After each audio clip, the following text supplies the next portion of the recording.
جی آپ کے سوال اور ہمارے جواب تو پوچھیں. جی طلعت سر، میں عدنان بول رہا ہوں لاہور سے. سر آپ کا ریگولر کالر ہوں. اچھا سر، آپ سے پوچھنا یہ ہے کہ اس ملک میں صرف 2-3 ہی مسائل رہ گئے ہیں کہ عمران خان کیا کر رہا ہے، نواز شریف کیا کہہ رہا ہے اور اسٹیبلشمنٹ میں کون آ جا رہا ہے. ٹھیک ہے، جو عوام ہے اس کا کوئی نہیں سوچ رہا. سر جی ہمارے اتنے برے حالات ہیں، ہم ایک ہفتے کے اندر 5 دن کے فاقے کرتے ہیں. ٹھیک ہے، کاروبار ہے کوئی نہیں، روزگار ہے کوئی نہیں. جس سے بھی جاب کا کہتے ہیں وہ کہتے ہیں جی حالات بہت خراب ہیں. اوپر سے کیا سے کہتے ہیں، گھر میں بچوں سے آنکھ وغیرہ بھی نہیں ملا پاتے. بل جمع کروائیں تو کرایہ نہیں دے سکتے، کرایہ جمع کرائیں تو بل نہیں دے سکتے. تو ہم کدھر جائیں؟ ہم سفید پوش لوگ کہاں جائیں؟ کس سے اپنی فریاد کریں؟ بس پھر یہی ہوتا ہے کہ کچھ دن بعد ایک خبر آتی ہے کہ جی بندے نے حالات سے تنگ آ کے خودکشی کر لی ہے، اور اس کے ساتھ ہی پھر اگلے لمحے پھر ایک نئی بات شروع ہو جاتی ہے، جی وہ عمران خان نے یہ کہہ دیا یا فلانے نے یہ کہہ دیا، اور بات ختم ہو جاتی ہے. تو پلیز ہمارے بارے میں سوچیں. دیکھیں جی، آپ یقین کریں میں خود اس سے بڑا پریشان ہوتا ہوں کہ ہمیں یہ جو موضوعات ہیں ان کا تجزیہ کر کر کے ہماری زبانیں بھی گھس گئی ہیں اور موضوع بھی گھس گئے ہیں. لیکن پھر آپ کہیں گے جی کہ آپ نے اس طرح سوال میں کہا کہ جی عوام کی بات کیوں نہیں کرتے، عوام کے مسائل کو آپ سامنے کیوں نہیں لے کے آتے. بالکل لے کے آتے ہیں، اور میں آپ کو بتاؤں یہ میرا ماننا ہے، اور میں پہلے بھی کسی سوال کے جواب میں اسی قسم کا جواب دے چکا ہوں، لیکن دہرانے کی ضرورت ہے اس کو چونکہ آپ نے سوال کیا. جب تک یہ سیاست کو آپ نے فکس نہیں کیا نا جی، آپ کے مسائل فکس نہیں ہوں گے. اگر آپ کے پاس نوکری نہیں ہے تو اس کا براہ راست تعلق جو ہے وہ پاکستان کے اندر سیاسی نفسا نفسی سے. اگر آپ کی اکانومی ترقی نہیں کر رہی جس کی وجہ سے آپ کے پاس حکومتوں کے پاس پیسے نہیں ہیں کہ آپ پر لگا سائیں، اگرچہ حکومتوں کے پاس پیسے ہوتے ہیں لیکن لگاتے نہیں ہیں، کم سے کم بہانہ یہ کرتے ہیں جی اکنامک گروتھ نہیں ہے تو ہمارے پاس پیسے نہیں، تو اس کی بھی بنیادی وجہ سیاسی فساد ہے. اگر آپ کو دہشت گردی کی لہر بڑھتی ہوئی نظر آتی ہے، عوام کی زندگیوں پر براہ راست اثر انداز ہوتی ہوئی نظر آتی ہے، ماضی میں اٹھا کے دیکھ لیں یا حالیہ واقعات کو دیکھ لیں، اس کے پیچھے بھی ایبسنس آف فوکس ہے. اگر آپ کو اپنے پاسپورٹ کی بے وقتی نظر آتی ہے تو اس کے اوپر بھی سیاست جو ہے اور جو 4-5-6 لوگوں کے گرد گھوم رہی ہے. تو عمران خان کدھر جا رہا ہے، نواز نے کیا کہہ دیا، جنرل باجوہ کی ایکسٹینشن ہوگی نہیں ہوگی، ریٹائر ہوں گے، کون نیا جرنیل آئے گا، یہ 8-10 سوال اگر آپ کے سر پر روزانہ ہتھوڑا کی طرح لگتے ہیں تو یقین کریں ہمارے سر پر بھی ہتھوڑا کی طرح لگتے ہیں. لیکن بنیادی بات کرنے کی ہے کہ جب تک آپ نے یہ ایشو سیٹل نہیں کیے، عوام کے مسائل کو ہائی لائٹ کر کے ہم نے لے کے جانا کدھر ہے؟ ویسے انہی لوگوں کے سامنے ہم ہائی لائٹ کر رہے ہیں نا. ہائی لائٹ کرنے سے تو سلوشن نہیں ہو جاتا. اب ہم ہائی لائٹ کریں گے اگر عوام کے مسائل تو کے پی کے عوام کے مسائل کے پی کے حکومت کے سامنے رکھیں گے. اگر کے پی کے کی حکومت جو ہے وہ عمران خان کے دھرنے کو کامیاب بنانے کے لیے سارے وسائل ساری توجہ اس کے اوپر لگائی ہوئی ہے اور تاریخ کا سب سے بڑا قرضہ اٹھا کے بیٹھی ہوئی ہے، تو وہ کیوں توجہ دے گی ہم نے اگر اس کو ہائی لائٹ بھی کر لیا. پنجاب میں بھی اگر آپ اٹھا کے دیکھ لیں، اگر پنجاب کے نشتر ہاسپٹل کے اوپر جو لاوارث لاشوں کے ٹکڑے پڑے ہوئے ہیں ان کو ڈسپوز آف کرنے کا انتظام نہیں ہے، تو پنجاب حکومت کے سامنے میں آپ کے مسائل اگر ہائی لائٹ کروں تو کیا فائدہ ہوگا؟ چودھری پرویز الہی نے کون سا آپ کے مسائل حل کر دینے، مونس الہی نے کون سے مسائل آپ کے حل کر دینے. تو گزارش یہ ہے کہ جب تک یہ سیاسی نفسا نفسی جاری رہے گی یہ مسائل جوں کہ توں رہیں گے. اور یہ بھی میں آپ کو بتا دوں کہ آج کل کے دور میں ہائی لائٹ کرنے کی تو ضرورت ہی نہیں ہے، سارا کچھ سامنے موجود ہے. تو یہ کیسے نمائندگان ہیں جو کہتے ہیں کہ عوام میں ہماری جڑیں ہیں اور عوام کو بذریعہ میڈیا اپنے مسائل ہائی لائٹ کرنے کی ضرورت محسوس ہوتی ہے. لیکن میں اس حد تک آپ سے اتفاق کرتا ہوں کہ اٹ از ایگزاسٹنگ، یہ تھکا دینے والا کام ہے. اور آپ اندازہ کریں جنرل ضیاء الحق کے دنوں سے ہم ایسے ہی تجزیے کر رہے ہیں. اٹس بن سو لانگ، اور ہماری ایگزاشن کا بھی تھوڑا سا اندازہ کریں. جی محمد یاسین بول رہے ہیں، ضلع ننکانہ منڈی بار بٹن.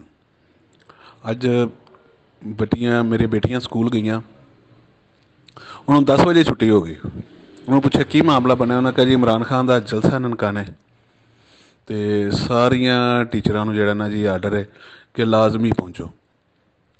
ਇਹ ਆਪਣੀ ਪਪੂਲੈਰਿਟੀ ਸ਼ੋ ਕਰਨ ਦਾ ਕਿਹੜਾ ਤਰੀਕਾ ਹੈ ਸਰ ਜੀ? ਕੋਈ ਥੋੜਾ ਜਿਹਾ ਕਮੈਂਟ ਕਰ ਦਿਓ ਤੁਸੀਂ ਵੀ। جی یہ بدقسمتی سے ہم تو یہ کہہ کے تھک گئے ہیں, کسی کو سمجھ نہیں آتی. جہاں پر جلسہ ہوتا ہے آپ ارد گرد کے اسکول بند کر دیتے ہیں, ہاسپٹلس بند کر دیتے ہیں, اور یہ دندناتے پھرتے ہیں. کوئی بھی ہو, عمران خان ہو, آج کل وہ چونکہ زیادہ کریں تو وہ نظر میں ہے. اسلام آباد میں اسلام آباد کو بند کر دیں گے, کبھی پشاور کو بند کر دیں گے, کبھی ملک کو بند کر دیں گے. یہ انہوں نے اپنے گھر کے جو سٹور رومز ہیں وہ پاکستان کو اس میں کنورٹ کر دیا. جب دل کرتا ہے اس پہ کنڈی لگا دیتے ہیں, جب دل کرتا ہے اس کا کچرا اٹھا کے باہر پھینک دیتے ہیں, جب دل کرتا ہے اس کے اوپر تالا لگا دیتے ہیں. سب سے زیادہ قصور اس معاملے کو فروغ دینے میں مجھے کہنے دیجئے ہمارے عدالتی نظام کا ہے. فنڈامنٹل رائٹس کی پروٹیکشن جو ہے, آپ کا احتجاج کا حق ہے, کریں احتجاج. آپ کے بچوں کا حق ہے, بنیادی حق ہے اسکول جانا, تعلیم حاصل کرنا. اگر وہ اس سے متاثر ہو رہا ہے تو آپ کا حق احتجاج جو ہے اس سے سپیریئر نہیں ہے. اگر میں نے اپنے مریض کو ہاسپٹل لے کے جانا ہے, آپ نے فیض آباد بند کیا ہوا ہے, یا یہ آپ نے ساری روڈز بند کی ہوئی ہیں, یا میں نے ان کو پیمز لے کے جانا ہے, وہاں پہ کسانوں کا احتجاج ہو رہا ہے, اور میرے ایکسیڈنٹ کے اندر جو دوست ہیں وہ زخمی ہیں, میں ان کو پیمز لے کے جا رہا ہوں, نہیں پہنچ پاتا, تو کسان کہتے ہیں جی ہم تو اپنا احتجاج کرنے کے لیے آئے, تو ہم کون سا بندہ جو ہے وہ عیدگاہ لے کے جا رہے ہیں, ہم تو ہسپتال لے کے جا رہے ہیں, آپ نے رستے روکے ہوئے ہیں. عدالتیں اور انتظامیہ دنیا میں کہیں پر سیاسی احتجاج کو زندگی, عوامی زندگی کو ڈسرپٹ کرنے کی اجازت نہیں دی جاتی. جمہوری ممالک کی میں بات کر رہا ہوں. ٹرمپ, امریکہ بہت بڑا جمہوری ملک ہے, وائٹ ہاؤس میں گئے نا, تو اس کے بعد دیکھیں ان کے ساتھ ہوا کیا ہے, مقدمے دیکھیں ان کے اوپر کیا بنے ہیں. یہاں پہ دندناتے پھرتے ہیں. یہاں پہ جو موجودہ صدر مملکت ہیں ان کی آڈیوز موجود ہیں, او جی پی ٹی وی کے اندر گھس گئے ہیں جی, اوپر سے عمران خان صاحب پھر گالی نکال کے کہتے ہیں بہت اچھا ہوا ہے. یہ ان کے ساتھ ان کو یہ بات سمجھ نہیں آئے اگر یہ نہ ہوا تو. عدالتوں کو بند کر دیتے ہیں, جج صاحبان جو ہیں پچھلے دروازے سے اندر جا رہے ہیں. تو یہ جب تک عدالتیں اس کو واضح انداز سے بیان نہیں کریں گی کہ جی ریڈ لائنز ہیں, تب تک یہ تماشا چلتا رہے گا.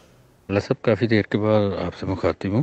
آڈیو لیکس پہ آپ کے پروگرام دیکھ رہا ہوں, پوچھیں بھی دیکھا.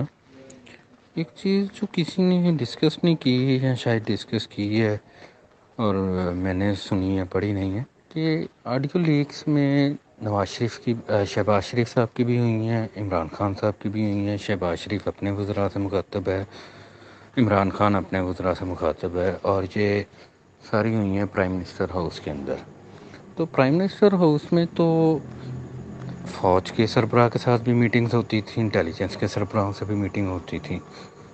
تو ایسی لیکس کیوں نہیں ہو رہی جن میں ان صاحبان سے گفتگو ہو رہی ہو؟ اس پہ ذرا روشنی ڈالیں.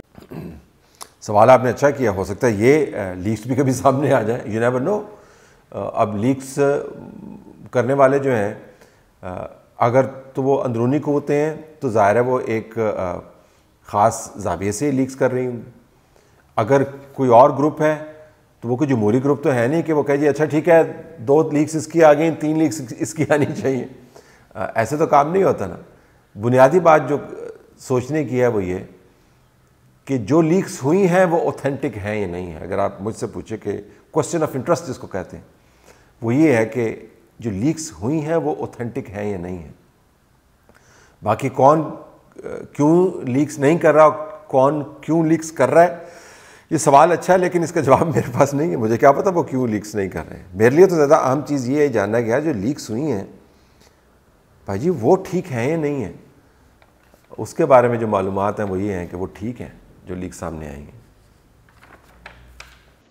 السلام علیکم طلعت حسین صاحب. سر میرا سوال یہ ہے کہ عمران خان جب سے اقتدار سے الگ ہوئے ہیں تو انہوں نے کوئی ایسی اسٹریٹجی بنائی ہے, کوئی ایسی حکمت عملی ہے ان کی کہ آپ سوشل میڈیا پہ چلے جائیں, کسی پولیٹیکل شو کو دیکھیں, کوئی بھی اور اس ریلیٹڈ چیز دیکھیں تو عمران خان کے ذکر کے بغیر بالکل کوئی چیز جو ہے نا وہ نہیں ہوتی موجود.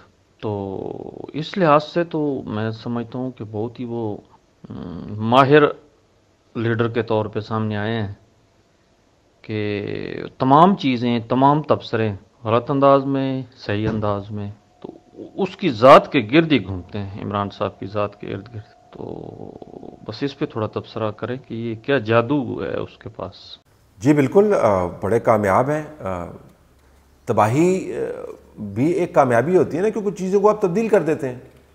آپ نے تبدیلی اور انقلاب کی بڑی باتیں سنی ہیں، تو تبدیلی اور انقلاب کیا ہے کہ وہاں کی دیوار کو اٹھا کے وہاں پہ کر دیں گے، چھت کو آپ نیچے گرا دیں گے، نیچے والے چیز کو اٹھا کے آسمان کی طرف پھینک دیں گے، تو لوگ اس میں کامیاب ہو جاتے ہیں.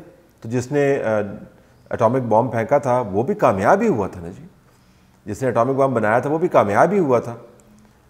تو تباہی کے اندر اگر آپ کامیاب ہیں تو کامیاب تو آپ ہیں. ہلاکو خان کا نام تو سنا ہوا ہے آپ نے، چنگیز خان کا نام بھی آپ نے سنا ہوا ہے، ہٹلر مسولینی کی تو میں اکثر مثال دیتا ہوں. یہ تمام لوگ جو ہیں یہ بہت کامیاب تھے، لیکن کامیابی کا نتیجہ کیا نکلا تھا؟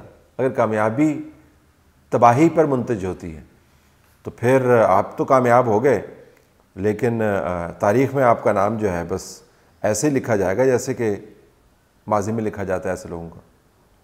السلام علیکم طلعت صاحب، میں رحیم بات کر رہا ہوں صوابی سے. میرا سوال یہ ہے کہ ثاقب نثار کے سپریم کورٹ کے اندر انٹری کے بعد یہ پرسیپشن پختہ ہوتا چلا جا رہا ہے کہ اس ملک کے نظام کے بگاڑ میں اور جمہوریت کو نقصان پہنچانے میں کا ایک بہت بڑا کردار ہے.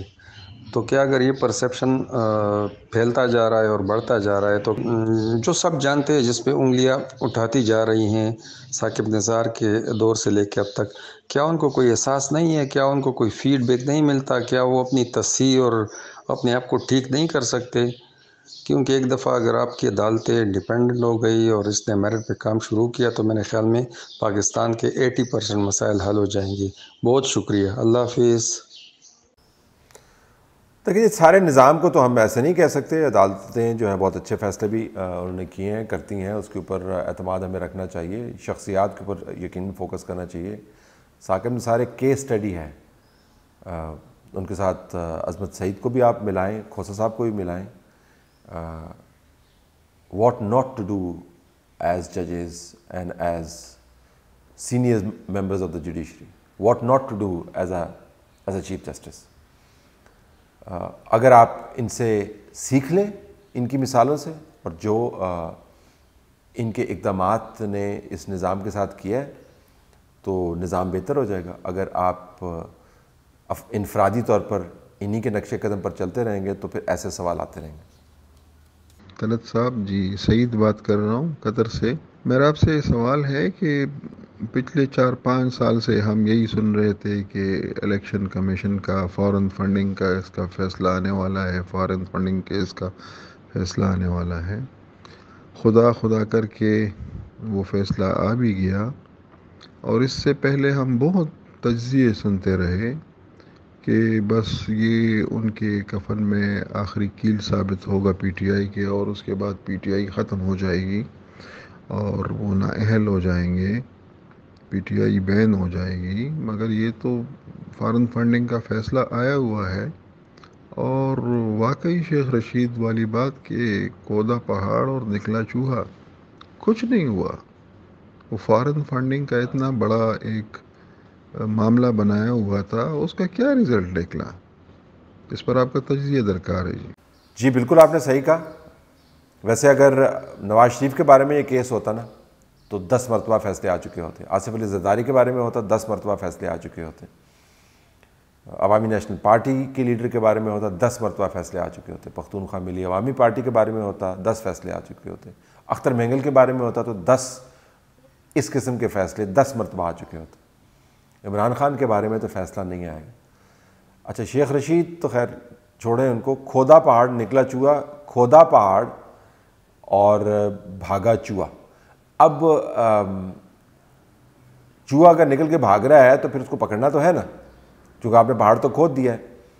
میرا اپنا خیال ہے کہ یہ چوہا نہیں ہے، پورا کا پورا غول ہے جو اس میں سے نکلا ہے. اب اس غول کے اوپر فیصلہ کب آپ نے صادر کرنا ہے یہ اداروں کو پتہ ہوگا. میرے خیال میں چیف الیکشن کمشنر جو ہیں، اور الیکشن کمیشن بطور ادارہ کلی طور پر ذمہ دار ہیں اس تمام اس ایشو کے لنگر کرنے میں.